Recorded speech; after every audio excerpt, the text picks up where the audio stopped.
Sup, B fam? I'm Leon, the Paperback Maniac, coming at you today with a little paperback horror update.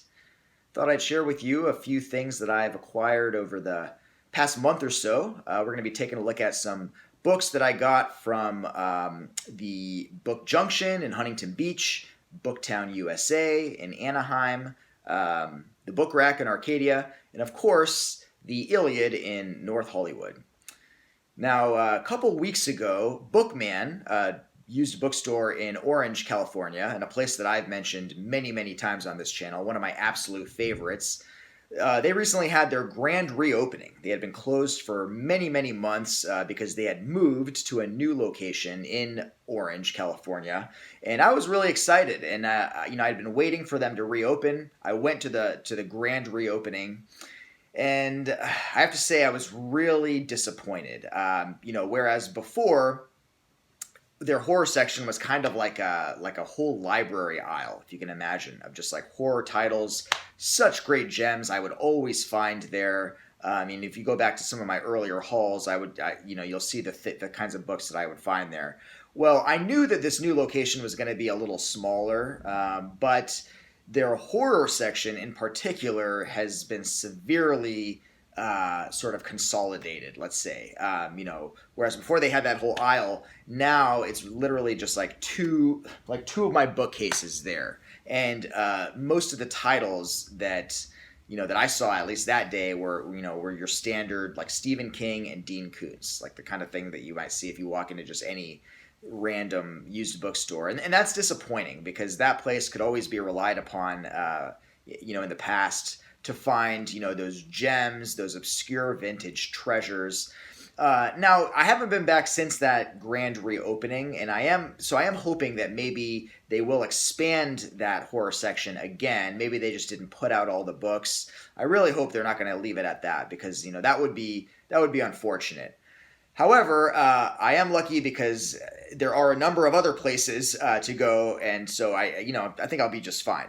So we're going to take a look at some things that I picked up from those shops that I mentioned. Before we do that, a couple of quick mail items that I literally just got. This one today, it's not even a book, but I figured, what the hell. Today I received from overseas, I think this was from Amazon Germany, the Nene Horror. This is a horror film from Italy from 1989, directed by Luigi Cozzi, and it sounds utterly ridiculous, and I love that cover. This is basically about an all-female rock group that find a piece of sheet music that they use to record their new album, and then unwittingly open up a gate to hell, and that sounds great. This looks like a lot of cheesy late 80s fun, so I picked that up. That's a Region B release, though. You'd need a all region player to play that. And then the other mail item I just want to show you guys is City Come a Walkin' by John Shirley. This book was published by Dell in 1980. I recently did a John Shirley appreciation video where I showed my collection of Shirley books, and this is one of his classics that I did not have, and I thought I needed to rectify that, so I got it. Just utterly amazing cover art there. I absolutely love that. I'm really happy to add this one to the collection. This is kind of like a science fiction fantasy novel. Looks really cool. All right, now getting into the proper sort of haul. I'm going to start with perhaps what is my biggest coup that I've had lately. The first book we're taking a look at is Blizzard by Michael C. Norton. And this book was published by Leisure in 1988. And this is one of those books that, for whatever reason, just goes for outrageous money online. I've never seen this book for under $80. It's usually, hovering between that $80 and $100 range. I don't know why.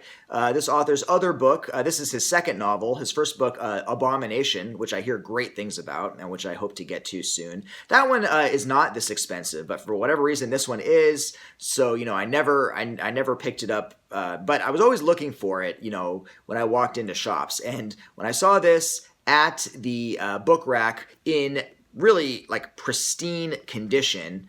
I was just like beside myself with joy, and I went and picked it up. So I'm really, really happy to add this one to the collection. I've heard good things about it. I hear the ending is a little weak, but what can you do?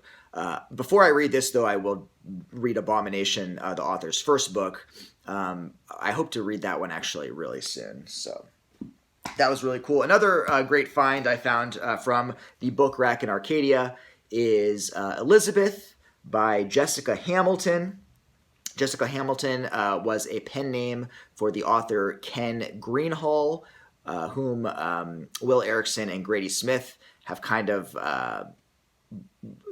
brought attention to the masses, I guess you would say.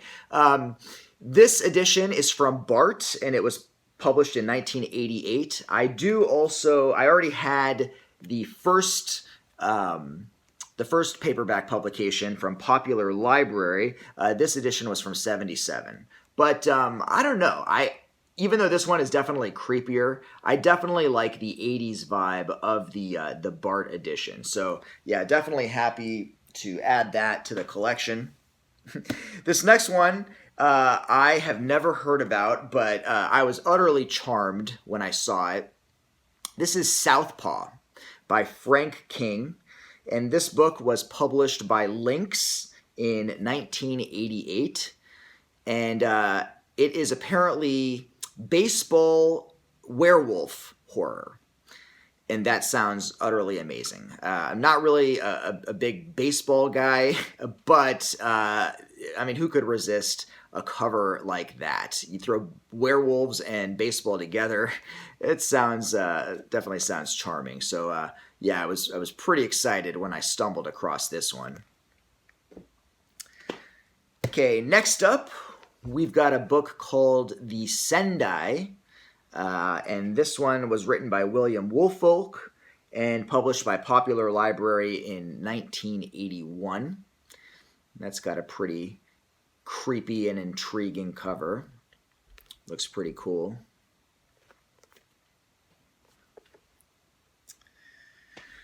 All right, next up, we've got a book that I've heard some pretty good things about. This is Greeley's Cove by John Gideon.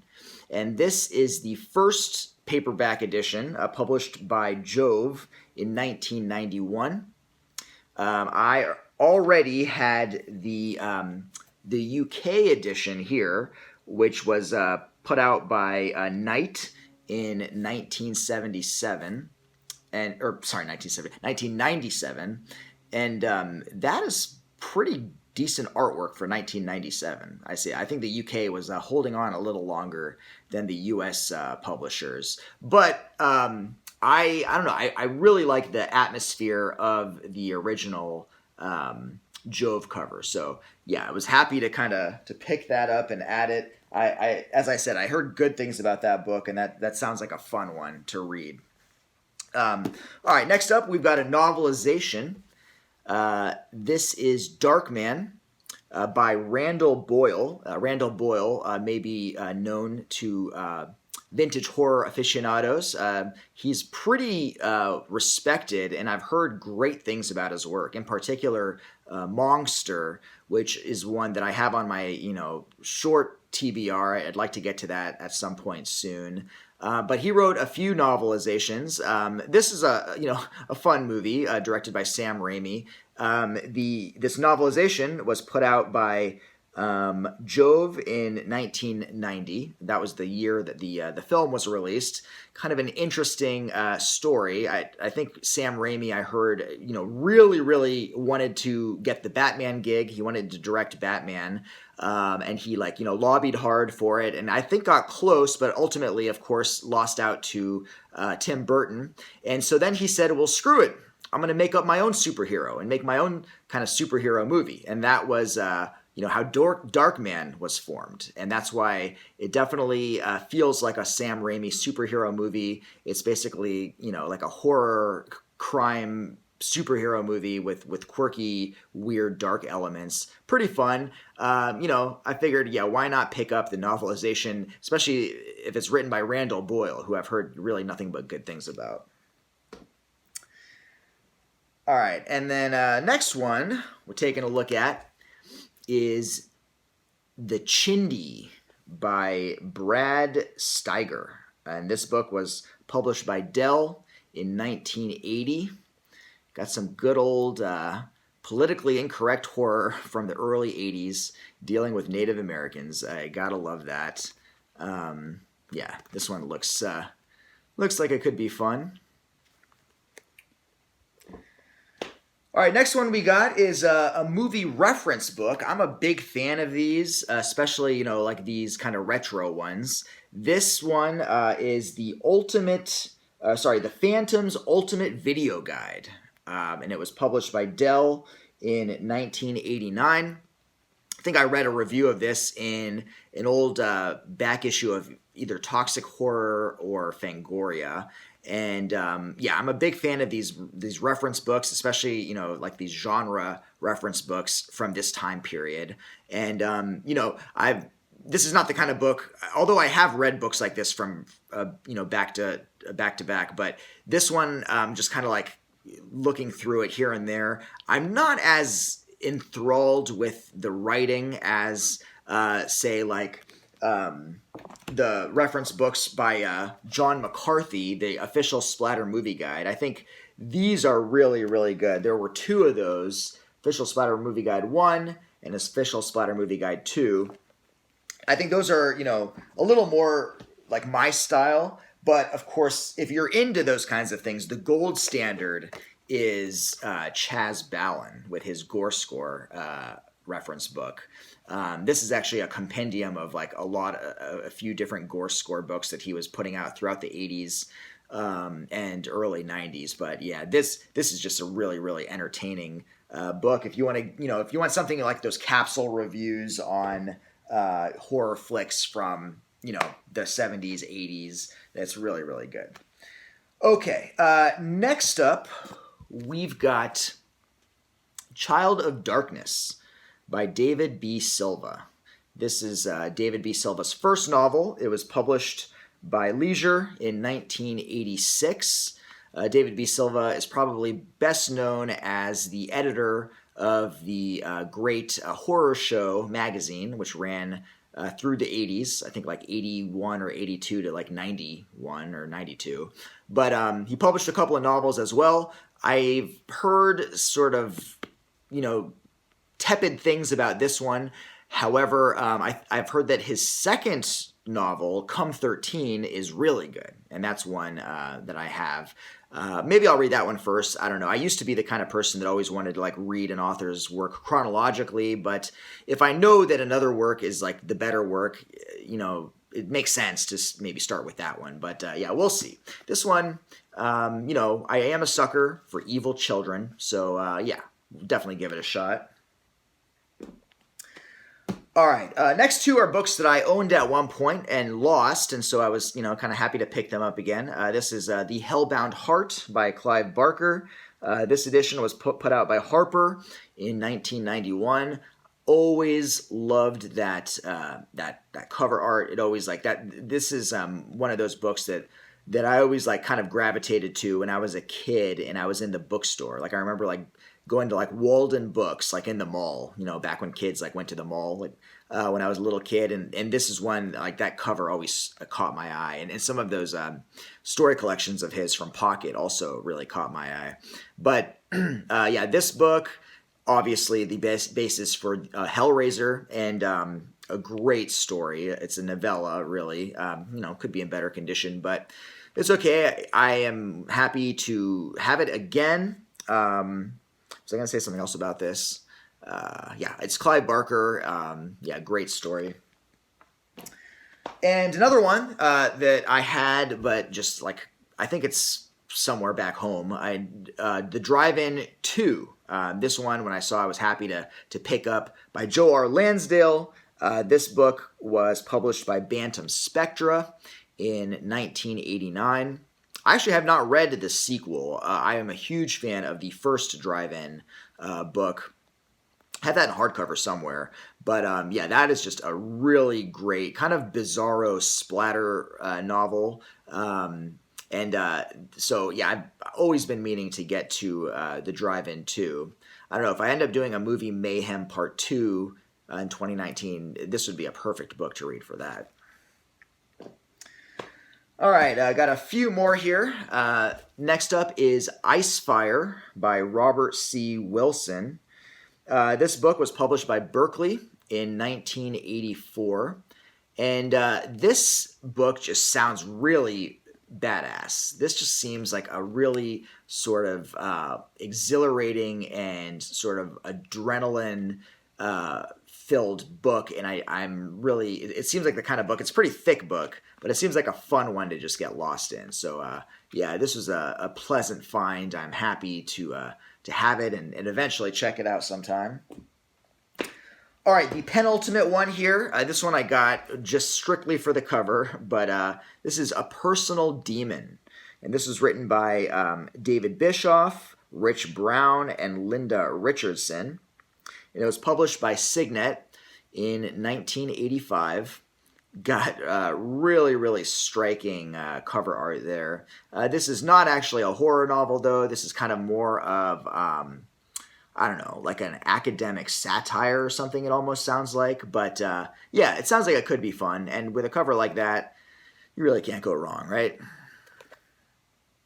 All right, and the last one, last but definitely not least, you guys know I like to save something fun for last. When I saw this thing, I saw this at the Iliad. This is another reason why I love the Iliad. I'm always running across weird shit that I just did not know existed, but I'm so happy exists. This is Surfing Samurai Robots by Mel Gilden. This book was published by Lynx. That is the same publisher of the Southpaw, the baseball werewolf novel I showed. And this one came out in 1988. I absolutely love that title, and I absolutely love that cover. This is just so emblematic. Although this is like late 80s, but it almost feels like also like early 90s. Like I am getting such a Teenage Mutant Ninja Turtles vibe here. I imagine this Mel Gilden is a local guy. He probably lives, I don't know, either in LA or maybe down in Orange County, Newport Beach, Laguna Beach. And, this just seems like such a weird, funny book. And the best thing about it all, is when I opened it up, Cowabunga. It's signed by Mel Gilden. So yeah, this dude definitely must be from around here. But yeah, this looks like a blast. I just had to pick this up when I saw it. Yeah, not horror clearly, but definitely a fun little time capsule to late 80s, early 90s. Surfing Samurai Robots. That's just fantastic. So, all right, that's it, guys. That's the update. Hope you enjoyed watching it. Thank you, as always. Check back soon. I hope to have another book review up in the next week or week and a half. Till then, I'll see you guys later. Peace out.